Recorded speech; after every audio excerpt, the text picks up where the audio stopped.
Okay, let's get started. So I'm just going to share my screen. Are you on your phone or a computer? I'm on my phone. Okay, I'm hoping you can see some of this. If not, that's okay. It's just probably more of a prompt for me to remember to cover certain things in this topic. So you did inspire me with your question. Do you like Christopher or Chris? Just so. Chris is fine with me. Yes. Okay. As long as that's okay, I don't mind calling Christopher. So, Chris, I was very inspired by your question that you sent through. So, I thought what the topic today will be is around rejection and feedback that we get from people. So, I'm hoping that it can really support you with your question that you sent in. So, Okay. today, yeah. So today's topic is going to be around rejection and how does that influence our everyday life and decisions that we make. Now, we know that rejection does not feel good for many of us, and many of us have a fear around it, and it can be on a scale as well. So some of us can fear it in different situations, such as relationships, at work, in our home life, in sporting events, and all sorts of different environments. So it can really vary from person to person, and also the severity of it can also vary from person to person depending on what you've been through growing up. So in my master classes, I always come back to this ladder of the polyvagal theory that I talk about, Deb Dunner's work. I will explain it a little bit today. So what it is like when we become activated, we go into different parts of the nervous system, and that's what becomes activated in us. And that influences the way that we feel, think, behave, and it influences just many parts of our lives. So with rejection, we can fall into different areas, like default into different areas. On this ladder, there is the ventral vagal activation. So that's just when we're feeling good and confident and inspired, creative, grounded. We're feeling really good up the top there. Something happens and activates us. So then we go into the sympathetic. That's our fight flight. So what happens is we sense danger. And in that space is where we are either fighting or fleeing. And then we go into shutdown. So it's on a ladder because it's got a hierarchy. So shutdown's the last response. And generally that's fawning and people pleasing. And when we feel rejected, we can go into, or we can fear rejection. We can go into either a fight flight response. So we may get out of there before we can get rejected. We may fight the person in the feedback that they give us. So we may blame, yell at them, fight them, whatever it is. Or we may fall into a more of a shutdown response. We may blame ourselves. So it can sound like in fight flight, it sounds like, what would they know anyway? They're stupid. I don't like them anyway. So we're kind of criticizing and judging the other person to minimize or like to reduce the criticism that they've given us, to sort of make it go away. And what can happen in that blame stage is that we're avoiding feeling a certain way, and generally it's feeling shame. We're trying to avoid feeling shame, so we'll project out and blame the person outwards. There's another response we can have, and that is we can blame ourselves. So that's when we go into more of a shutdown response, and it will be more like, I shouldn't have said that, they're right, what would I know, why would they want to, be with me, why would they want me to work there, I don't have anything to offer anyway, I'm so dumb. So it's generally I statements of like, I shouldn't have, or I'm stupid, or I'm never good enough at this, I'm always getting it wrong, what's the point? That's kind of more of a shutdown response that we can have. And if we're in that, we're taking full blame for the feedback that we're getting, that there's something wrong with me. So that's generally where that's coming from. And we can go into a fawn response when we do that. So if we're taking on all the responsibility and saying, I should have done it better, we may then find ourselves people pleasing, because we find that it's all my fault, so I need to fix it. I need to make it better. So we can fall into different areas there. So what do we got here? So I'm just giving some examples around rejection and the fear that comes up. So we can fear criticism, intimacy and closeness, being seen and standing out, fearing expressing our boundaries, expressing how we feel, being out of control, and uncertainty. So those are just some examples. And as I said, these can come from core beliefs within us. So what happens as children is when we're treated a certain way, when we're trying something new. So say I'm trying a new sport, or I'm playing in the playground, or I'm going to school and I got a certain grade. How our caregivers gave us feedback then, were they encouraging, or would they criticize? Did they have high standards? Were they often telling you, negative feedback to try to like shame-based motivation? So it's like, how was I motivated when I was young, when I was stepping out of my comfort zone? And what happens is, if we're given a lot of negative feedback, we're dismissed, minimized, or treated poorly in some way, we're hurt by our caregivers, our parents, we internalize that because they're older and wiser in our eyes as kids. They know better. And so I then will turn around and say, okay, if they know better, then there's something wrong with me. There must be something wrong with me because they're not happy with the way that I do certain things. And that's a distorted view as an adult that we can have too, because what happens is we have these then core beliefs around it. I'm worthless, I'm not good enough, I have no value to add or bring, I'm bad, I'm broken, there's something wrong with me, or I'm complicated. And that we get that from the feedback we get from our parents and caregivers. And the reality of it is, though, is they've got their own wounding. They've got their own way of parenting that might not necessarily be healthy, and they might not communicate in healthy ways. So this internalization that we may have is it's not accurate of who we are, but it becomes a part of our identity on a subconscious level. We don't even know we're functioning from that at times until we start delving into the inner work and find kind of experiences that bring this up for us. So I'll talk more into that next one. So what's true and what's distorted? So this is where therapy comes in to really support you to know the truth and the wisdom in feedback, and then also what's someone's projection of that. So what I have broken it into is like two areas that we can sort of fall into when we get feedback. One can be we're avoiding shame, and the other one can be we're shaming ourselves. There's a healthy one as well that I will go into in a moment. But the two areas is, if I'm avoiding shame, what I might do is fight back, blame, and not trust the person in front of me. So like find reasons why I can't trust them. I might completely avoid what they're telling me. And so what happens with that is that they might be giving me important feedback and information that I am avoiding because I don't want to feel the shame that might come up. Shame can be really underneath a lot of this, because it means I have to look at myself. I've got to look at behaviors that I'm doing that might not be healthy, and I've been avoiding that.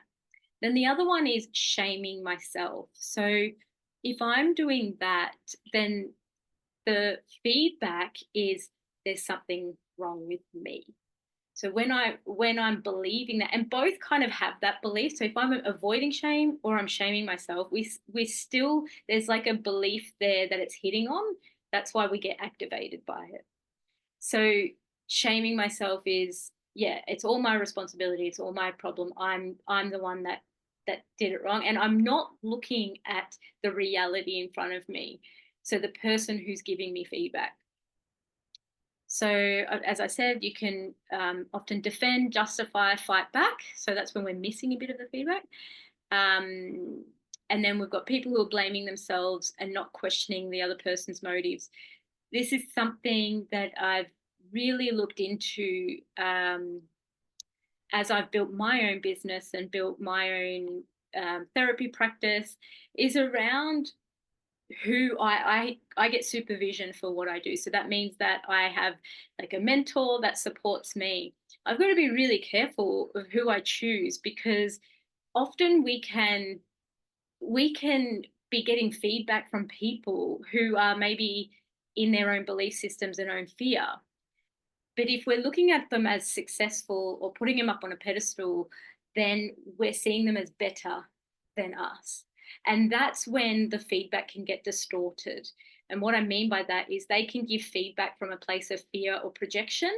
And because we see them as better, that's when we believe that, oh, that must be something wrong with me then, because they're better than me, they're more successful, so I'm probably have to change. And the reality can be different. The reality could be that there's something that's activated them, the fear responses come in, they haven't grown to the capacity that I would like to grow myself. So we've got to be really careful who we get feedback from. So the last point here is, how can we look at feedback in a healthy way? And what I always say is, if I get activated from feedback, my question is, what is the missing information? So what happens? So activation and triggers. So we get a look, or someone says something, someone does something, we do something, and we get negative feedback. So these are ways that we can go into this activation. We become activated, we sense danger. So our body, our biology senses before we think.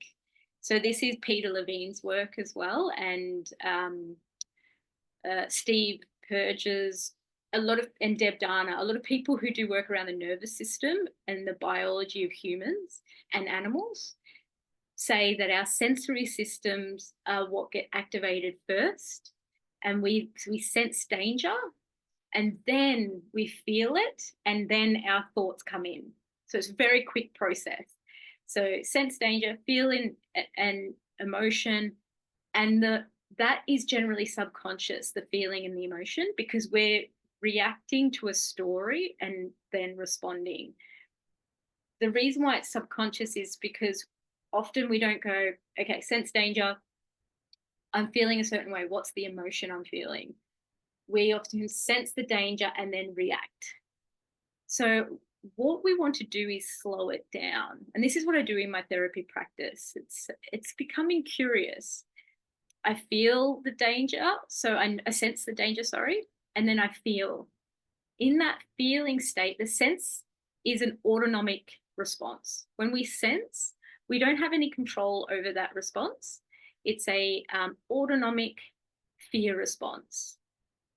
We sense it, and then we feel. The feeling, we can start to explore the feelings. So feelings and sensations in our body and emotions. That's when we identify what is. So that person looked at me or gave me negative feedback on a project I did. What am I feeling right now? Okay, I'm noticing that I've got some sensations in my throat. It's really tight. My stomach feels really knotted. I'm feeling lightheaded. I feel confused, and just starting to get curious about what's happening in the body. Sometimes we can numb out very quickly. Sometimes we can get hot flushes. We can perspire. So our body's really signaling to us danger, something. I feel unsafe right now. And then the mind happens, like the thinking happens. What story is my mind creating from this? The story can be an important piece, because the story tends to be something like, oh, I can't believe they said that. Maybe it's true. Did I mess up? Like, what happened? Is it my fault? It's probably my fault. I always get it wrong. So the story can be an important part of identifying the core beliefs that we have. And this is where I find this is holistic for me. So holistic is the sense, the feeling, the sensations, the story, and then we go underneath. So therapy on a somatic level, we explore it, as well as a verbal level to explore it. So what is the story, to then understand what's the core belief under there. And then if I didn't believe that core belief, so say in therapy, you process it, you look into where it came from, you follow the signals of your body. This is how I work. You might get an image, you might have a recurring dream, you might have an experience that you think of when we explore this.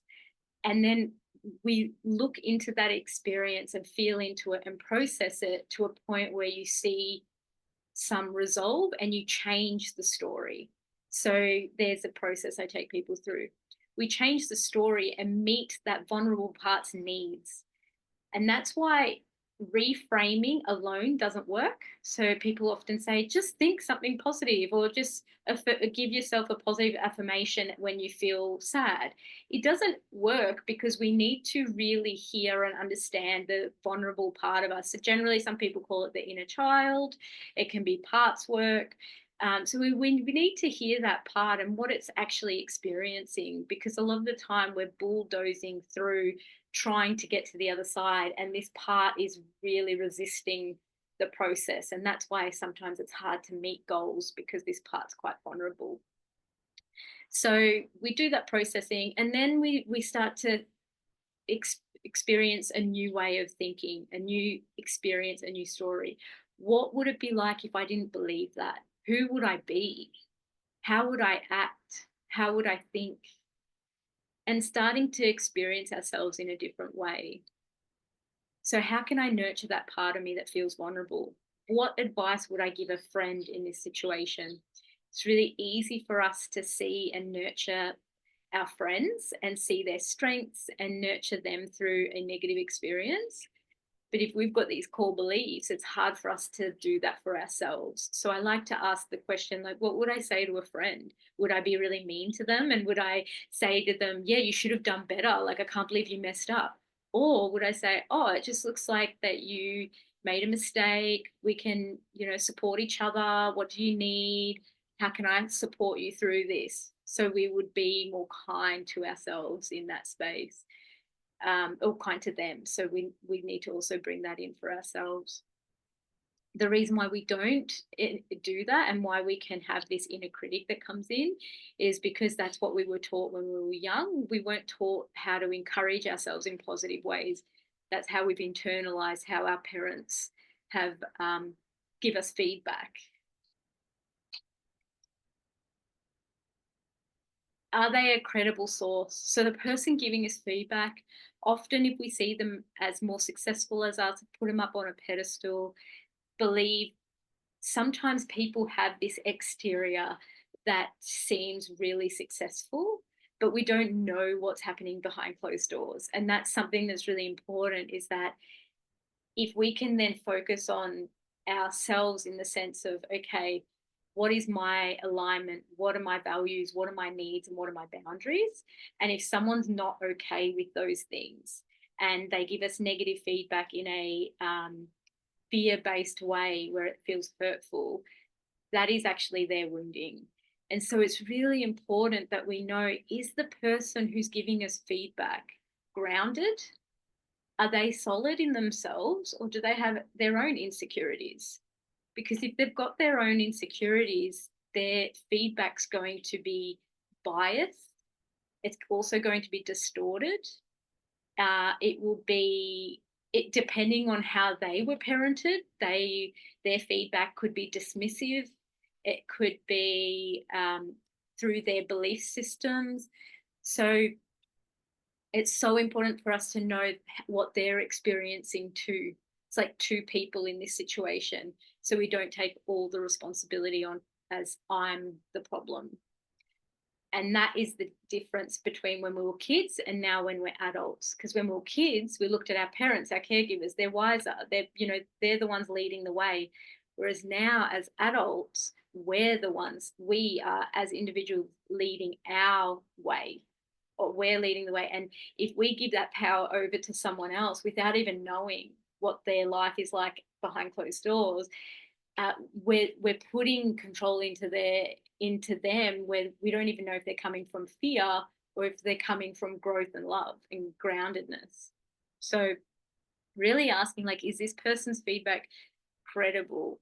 What I've noticed in this space is, for myself, is if someone is, this is just a signal, and I don't know, I believe this is more intuitive. What I feel with this is, if I get feedback from someone and I feel like it stings, like it's a bit hurtful, that's where I ask that question, what's the missing information? Because what I've discovered is they're having a process as well. So they might be activated when they're giving me the feedback, and that's why it hurts me personally. So I may have a wounding there as well. I may have an insecurity there. And they also may have some sort of insecurity where they're giving this feedback from a place of fear. So intuitively, and tapping into that space, we can actually start navigating what's mine, what's theirs. And I like to look at it as like giving back what's theirs, and then understanding and becoming curious about my own process. So what have I got here? Yeah, so if this person's projecting from a place of activation and fear, coming from a place of care, consideration, and emotional maturity. So if I was to get feedback from someone, that's what I would be looking for. Are they caring? Are they considerate? And are they emotionally mature? Or do they actually even see me? Do they see my value? Because those are other ways that we can look at it too. If they're grounded, and also, like, if I'm wanting to fight back, what am I not seeing? What am I not willing to see? If they're coming from a place of fear, also, as I said before, believing that they're better than us. And do I have an accurate representation of who they are, or am I assuming that they've got it all together?